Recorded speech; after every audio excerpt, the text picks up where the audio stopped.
Traditionally, kaiseki is a multi-course prefix dinner. It is based off of different cooking techniques, and it originated from the Buddhist monasteries, but has evolved with time to two different types of dinners. The original one is vegetarian based. It's very simple. It celebrates like a tea ceremony, whereas the newer version of it is they call it a banquet style type of dining, and it's more elaborate, more sophisticated in ways that they're using a lot more complex ingredients.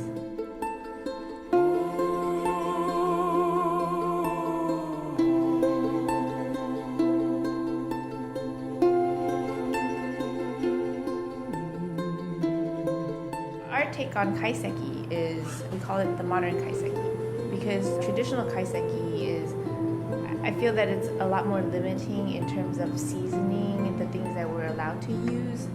Not so much allowed to use, but the flavorings have to be purely Japanese in style, Japanese taste, Japanese flavors, Japanese seasonings. There's no use of other ingredients that may be outside of that. So for us to do a modern take on it means we're allowed to be a little bit more flexible with our ingredients usage.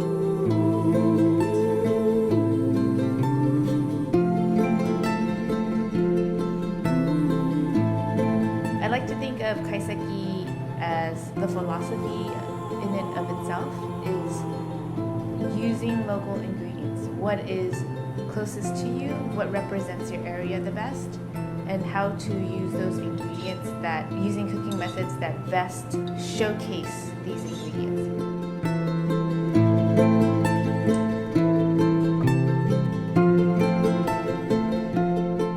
When I think of kaiseki for us, of course we're gonna base a lot of it with California ingredients, California vegetables. For example, we use uni from Santa Barbara, sweet shrimp from Santa Barbara, we use abalone from the Monterey Bay.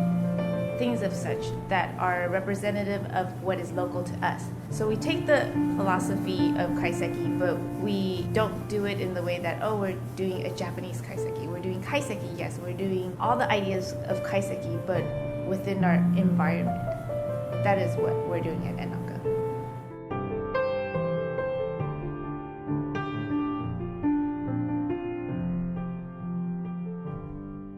I think when we create a menu, we have to think about it in terms of the whole menu. I don't believe that every dish should be a dish that has a wow factor of 10. Everything should taste good, but there should be a flow that it should be subtle. Some dishes subtle, some dishes more elaborate, some dishes more subdued. So we're not eating on volume 10 every single dish, but it's a flow. Like when we think about a dish, for example, you've just had something fried. It was salty in nature. The next dish that we would want to serve you is something soft, something a little bit more sweet. The textural difference between the previous dish. And then when we think of that, we think of the dish that was before that and the dish that's after that. So it's consistently connecting every dish to each other without it being overbearing on our guests. So if you had a dish that was completely repetitive in flavor and texture, on and on and on and on, I believe that that would make somebody tired of eating. Because it is such a long course, we have to be thoughtful throughout the process.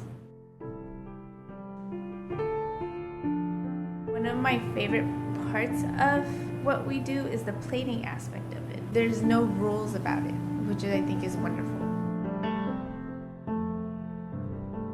A lot of it is based on feeling. It's not something that I've thought through. A lot of times I think about things, it's like, oh, that's a great idea, but then when you actually try it, it doesn't always work out like the way I thought about it. But I might be doing something that feels right. That's gonna work. And then put it together and allow that space to like be crazy and try it. A lot of times that works a lot better.